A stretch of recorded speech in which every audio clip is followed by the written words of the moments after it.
So I just got some very shocking and sad news. 2 New York police officers were just murdered while eating lunch in their police cars by a shooter who said that he was doing this to avenge the deaths of Eric Garner and Michael Brown. The police officers' names are Wenjing Liu and Rafael Ramos. I don't know if I pronounced the first guy's name correctly, but I'm sorry if I didn't. And the gunman's name is Ismail Brintley. Now, the 2 police officers were eating lunch in their patrol car. They were in Bedford-Stuyvesant, more commonly known as Bed-Stuy, in Brooklyn. And the gunman, who looks like he has some mental issues, pretty much walked up on the police officers with a gun and killed them. He said in a few hours before, he made threats saying that, you know, if they kill one of ours, we should kill 2 of theirs. And, you know, he posted a picture of a gun on Instagram, and he made, you know, a couple of threats. And then he also, you know, a few days before, because he is from Baltimore, he actually shot his girlfriend.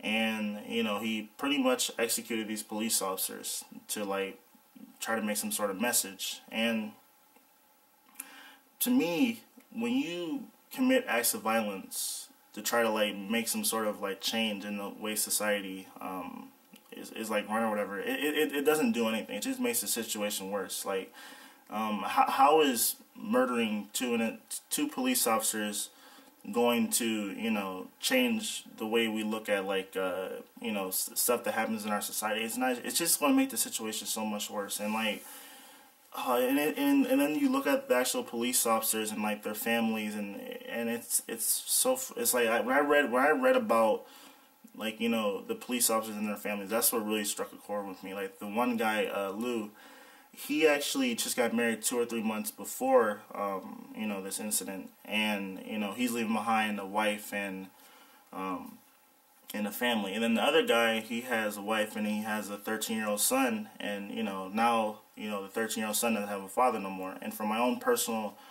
experiences, my father was murdered.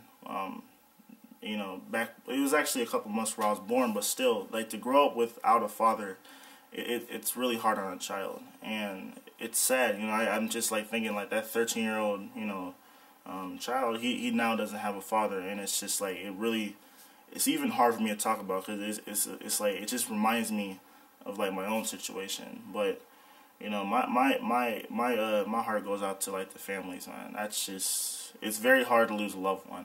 But in the shooter, it's like, like, there's no justification for using violence to, like, try to change the way, like, to try to get some sort of social change going on in the country. It makes the situation so much worse. Like, but he did this, and he was saying that, you know, he was doing this to avenge the deaths of Michael Brown and Eric Garner. Now, my personal opinions on both those cases, the Michael Brown case, I think both the parties were wrong. I think Michael Brown put himself in that situation. He got in a fight with the police officers. And then once he started to run away, I think that the police officer, when he shot him, he used excessive force.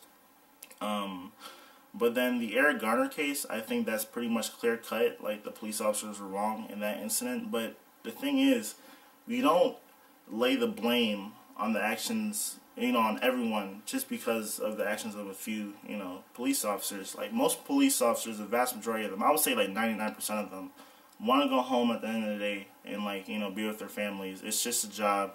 But they, you know, they want to make their community safer. They want to help people when possible.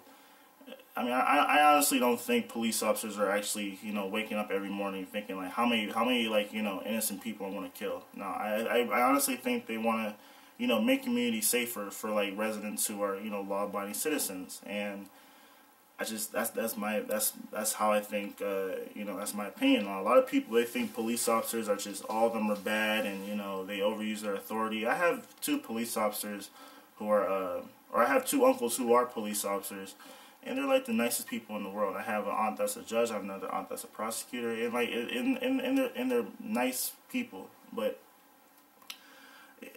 all right, so in closing, I think that we as a society need to stop looking at people as, like, oh, based off their race or religion or, you know, socioeconomic standing. I think we need to just take each person and look at them as an individual. You know, if someone's you know, nice to you, then be nice to them back. If someone's, you know, not nice to you, then just get away from them. I don't know. But I'm just so tired and sick of, like, people generalizing large groups of, like, you know, people based on the actions of a few. That's what really upsets me in this case, because these police officers, they were doing their job and they were murdered for doing it. And it's just really sad for me to hear stuff like this, you know. So thanks for watching. Tell me what you guys think below, and have a nice day.